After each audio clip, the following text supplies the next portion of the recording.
Hi. So today I thought I'd talk about the road from my first symptom to when I got diagnosed and sort of the different stages that happened.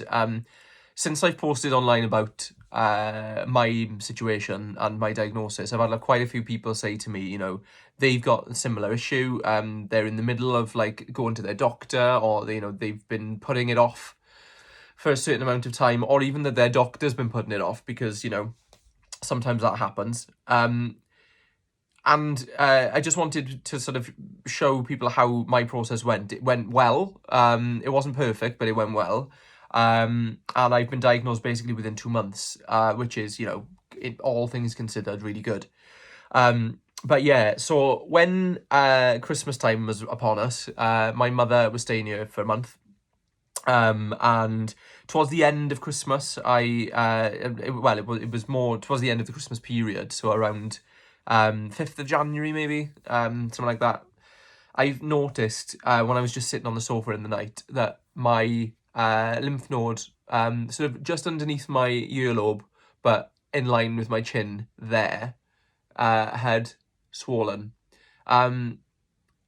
It wasn't particularly painful at that point. But I was aware that it was there. It was moving, and it felt rubbery. And so I kept just thought, okay, I've got that in my brain, that's there. And so up until Christmas, I'd been doing a keto diet. So I'd been limiting my carbohydrate and basically having lots of fat and vegetables. So I was vegetarian at the time, so I wasn't doing the normal keto diet where you have loads of unhealthy meat. I was doing a vegetarian diet, but I was limiting my carbs. And I lost 2 stone between the beginning of September and Christmas. Over Christmas, I put on a stone, ish. And so after Christmas, me and Will started running again, and basically I lost that again.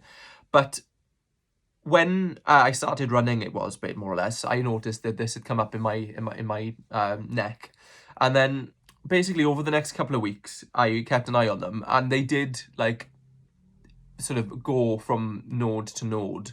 So the one that I noticed initially, then there was one above it, then further up on the sort of harder bit of my neck, there was one that was flatter, and then just round by my collarbone here, there was quite a few suspect ones that were fixed.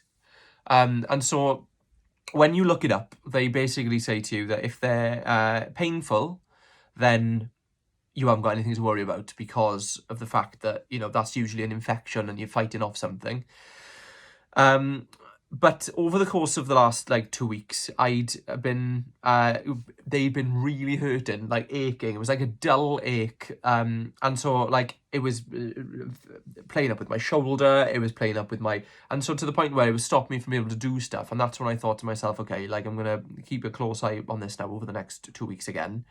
The reason why I left it a month before I went to the GP or spoke to the GP is because they won't have you in until after you've had them for longer than a month, because it could be any kind of infection, and then if they still haven't gone down, then you're meant to ring. So I did.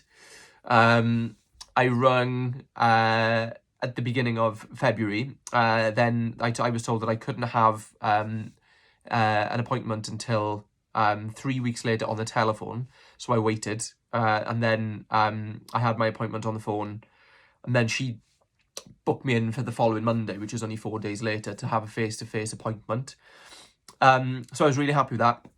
I went in. The only problem I had on the day is that my lymph nodes had gone down slightly by that point, and so they didn't really feel very bad at all. So I went in, she did the examination, she found the ones on my neck. She saw that this one on my collarbone here was still slightly swollen. This one's a little bit harder than the others. And she just said, look, let's do a full body examination. So I got on the bed. She examined my armpits, my groin, as that's where they usually swell.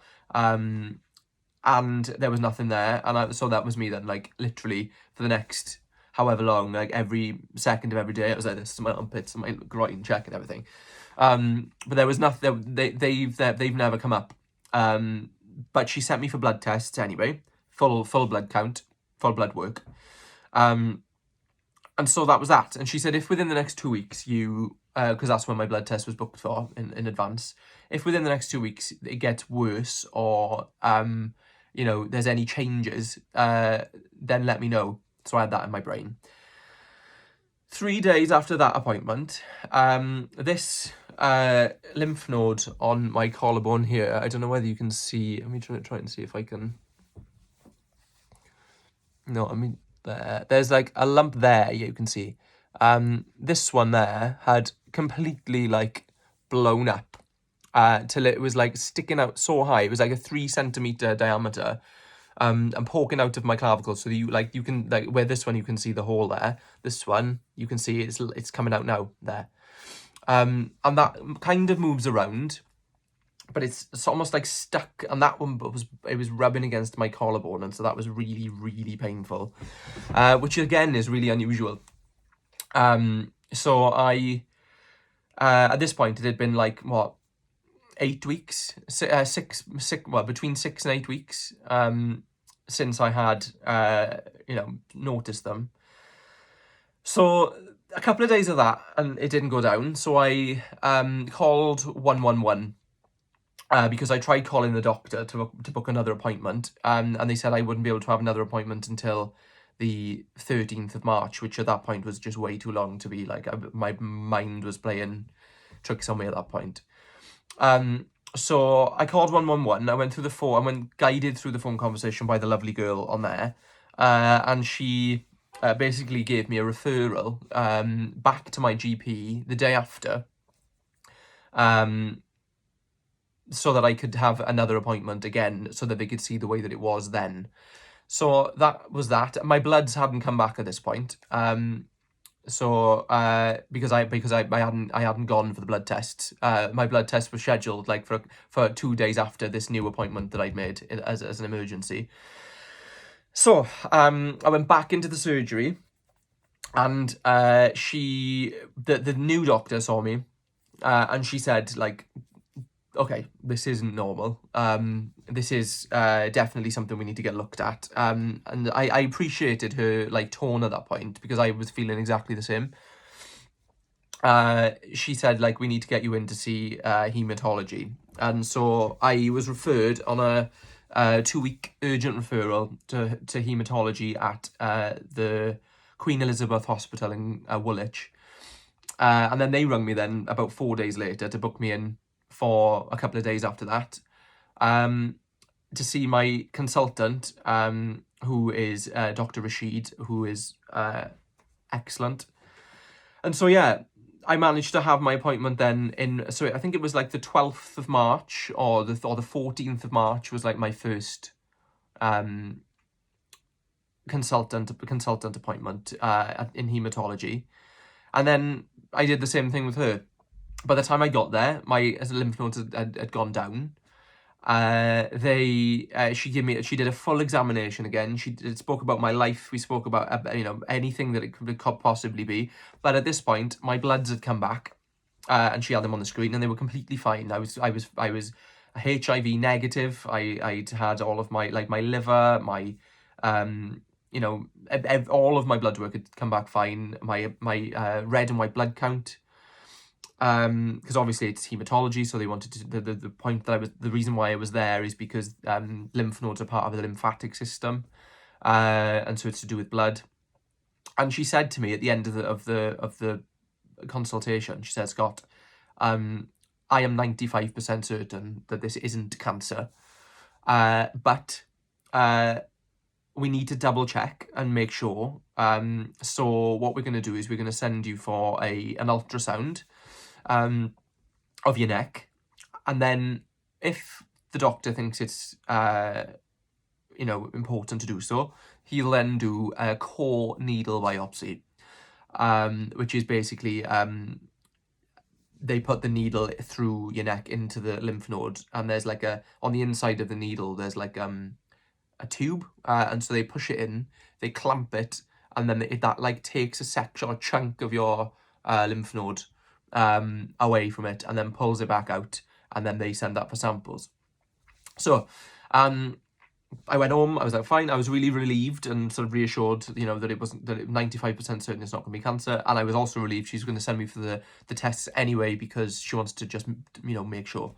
And then, so I was on a run then, a day or two later, and I had a phone call booking me in for the Monday. They'd had a cancellation, so I went in. And my radiologist, the guy that was doing the biopsy, was a character. He basically, whilst was doing it, said, "Okay, Scott."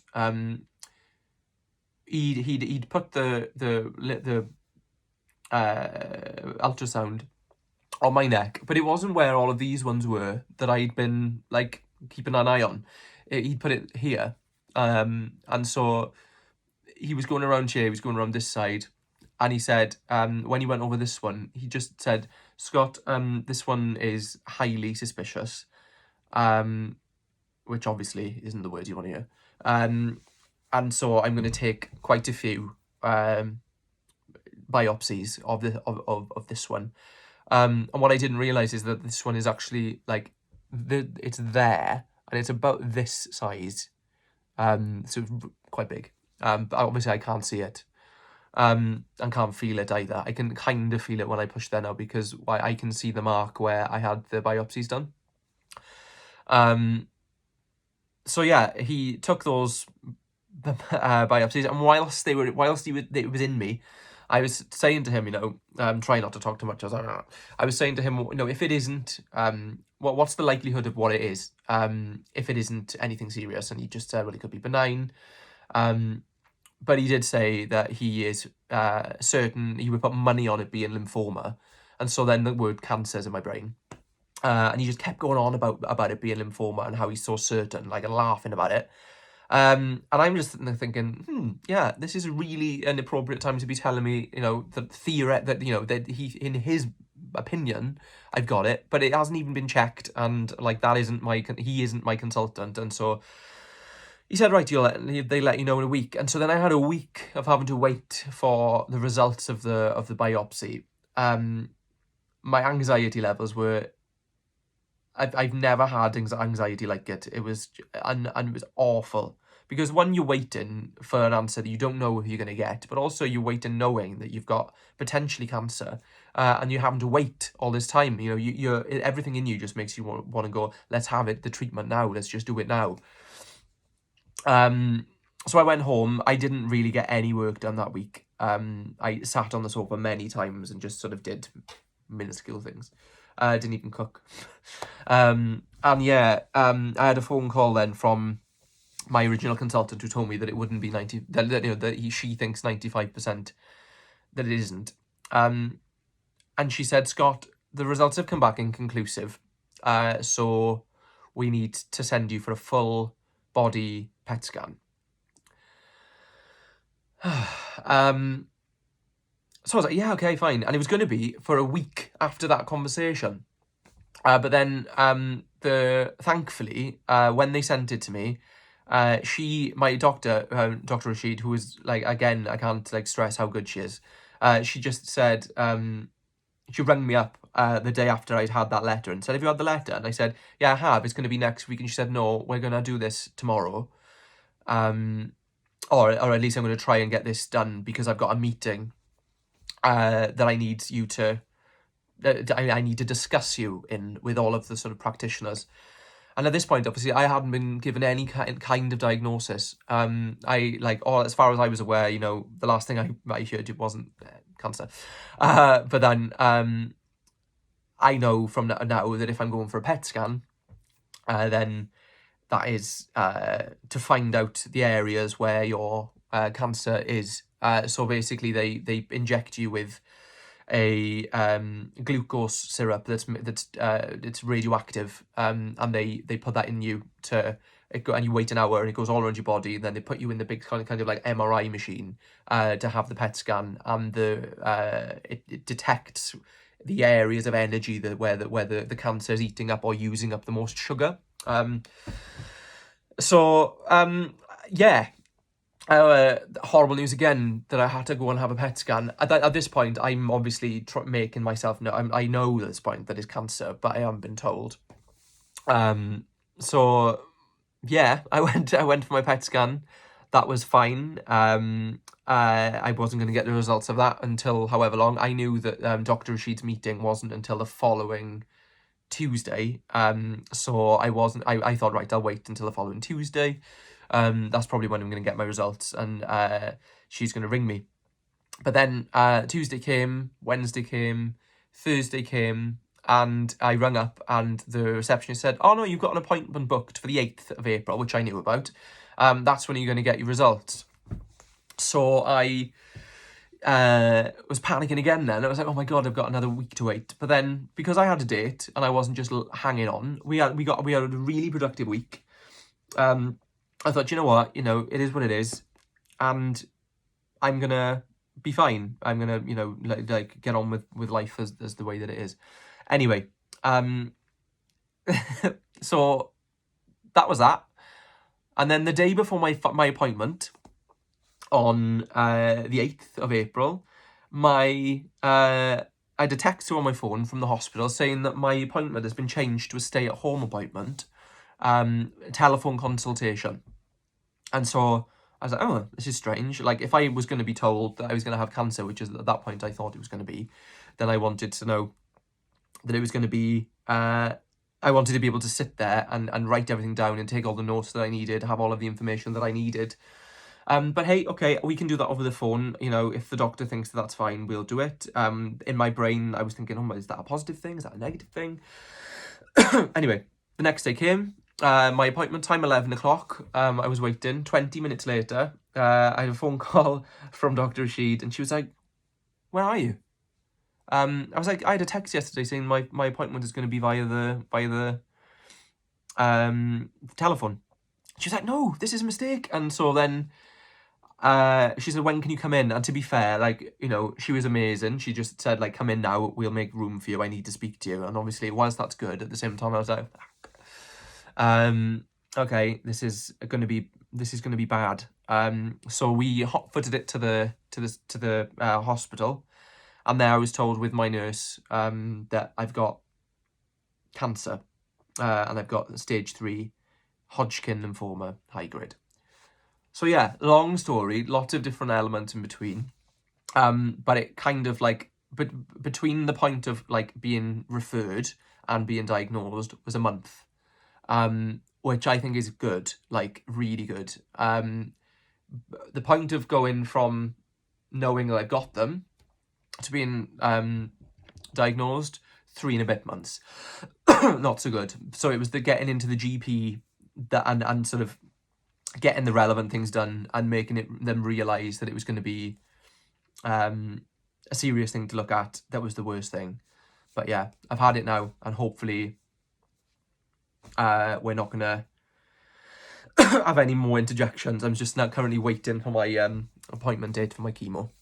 So yeah, that's my journey to diagnosis. And it, yeah. I was going to try and say something really funny then, but I'm not going to. But yeah, thank you. I hope that, anyone that sort of is going through similar things and they feel certain things in their neck, especially if they haven't got any symptoms and they're like rubbery or anything, even if you've got pain and your doctor's like, no, it's going to be an infection, push to get seen by a hematologist, push to see a consultant, because you don't want to be waiting longer. I'm stage 3. It could have been caught earlier. If I'd have, thought that I could have had an appointment sooner, or if the doctor had realised that it was, what it was. But it is what it is. It's still 97% cure rate. And, yeah, let's just get on with it from now.